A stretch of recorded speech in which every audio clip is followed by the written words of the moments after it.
बिस्मिल्लाहिर्रहमानिर्रहीम। अस्सलाम वालेकुम। आज मैं इस वीडियो में आप लोगों के साथ पीर हजरत सैयदना शेख अब्दुल कादिर जिलानी रहमतुल्लाह अलैह का वाक़या बयान करूंगी। इस वीडियो को शुरू करने से पहले मेरे नए आने वाले तमाम बहनों और भाइयों से गुजारिश है कि हमारे इस चैनल को सब्सक्राइब करते हुए साथ मौजूद घंटी को जरूर दबाइएगा ताकि ऐसी मजीद इल्मी इस्लामी वीडियोस का नोटिफिकेशन सबसे पहले आप तक पहुंच सके। चलिए शुरू करते हैं आज की वीडियो।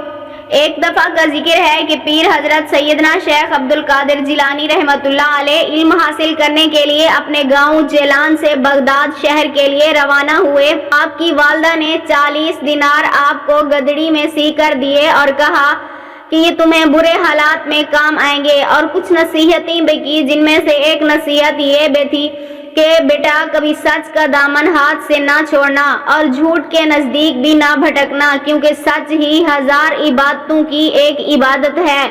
अब्दुल कादिर जिलानी रहमतुल्लाह अलैह ने अर्ज की कि ऐ वालदा माजदा, मैं सच्चे दिल से आपके साथ अहद करता हूँ कि आपकी हर नसीहत पर हमेशा अमल करूंगा। चुनाचे वो अपनी वालदा से इजाजत लेकर बगदाद जाने वाले एक काफिले में शामिल हो गए, क्योंकि इस दौर में सफर हमेशा काफिलों की सूरत में किया जाता था। इसी असनाए सफर में हमदान से कुछ आगे वैरान इलाके में डाकुओं के गिरोह ने काफिले पर छापा मारा और अहले इलाका का सब माल असबाब लूट कर तकसीम के लिए एक जगह पर जमा कर दिया गया। अब्दुल कादिर जिलानी रहमतुल्लाह अलैह एक तरफ खड़े चुपचाप ये दर्दनाक नजारा देख रहे थे कि एक डाकू उनके पास आया और पूछा, क्यों लड़के, तुम्हारे पास भी कुछ है या नहीं? आपने फरमाया, हाँ मेरे पास 40 दिनार हैं। डाकू को आपकी बात पर यकीन नहीं आया और वो आपकी बात को हंसी में उड़ाते हुए आगे बढ़ गया। इतने में एक और डाकू आपके पास आया, उसने भी आपसे वही सवाल किया। आपने कहा, हाँ मेरे पास 40 दिनार हैं। उसने आपकी गरीबाना हालत देखी तो हंस पड़ा और आगे चल पड़ा। थोड़ी देर में ये बात डाकू के सरदार तक जा पहुंची। उन डाकू के सरदार ने हुक्म दिया, इस लड़के को मेरे सामने लेकर आओ। चुनाचे आप हजरत को डाकू अपने सरदार के सामने ले गए।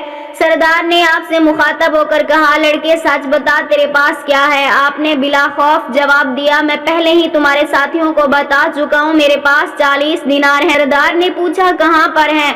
आप रहमतुल्लाह ने जवाब दिया, मेरी बगल के नीचे गदड़ी में सिले हुए हैं। सरदार ने अपने साथियों को कहा, इसकी तलाशी लो। चुनाचे जब आपकी तलाशी ली गई तो 40 दिनार बरामद हुए और वहाँ खड़े और डाकू और सब लोग हरियान रह गए। किसी को उसके वहमो गुमान में भी नहीं हो सकता था कि आखिर उसे किस चीज ने सच बोलने पर उकसाया। ये हजरत शेख अब्दुल कादिर जिलानी ने फरमाया, मेरी वालदा ने घर से चलते वक्त मुझे नसीहत की थी कि हमेशा सच बोलना और सच का साथ कभी ना छोड़ना।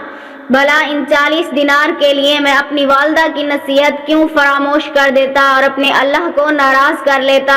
अब्दुल कादिर जिलानी रहमतुल्लाह के ये अल्फाज सुनकर सरदार बहुत मुतासिर हुआ। उस पर रिकत तारी हो गई। नदामत के आंसू उसकी आंखों से जारी हो गए। निदामत के आंसू ने उसके दिल से शिकावत और सियाही को धो डाला। उसने आ बढ़कर कहा, ऐ बच्चे, तुम पर खुदा की 1000 रहमतें नाजिल हों कि तुमने अपनी माँ के अहद का ख्याल रखा, और एक मैं हूँ जो इतना जालिम हूँ कि अपनी सारी जिंदगी अपने खालिक का अहद तोड़ते हुए मैंने गुजार दी। ऐ बच्चे, तुमने मुझे हिदायत की राह दिखाई है, अब मैं रहती जिंदगी तक किसी को तकलीफ नहीं पहुँचाऊंगा।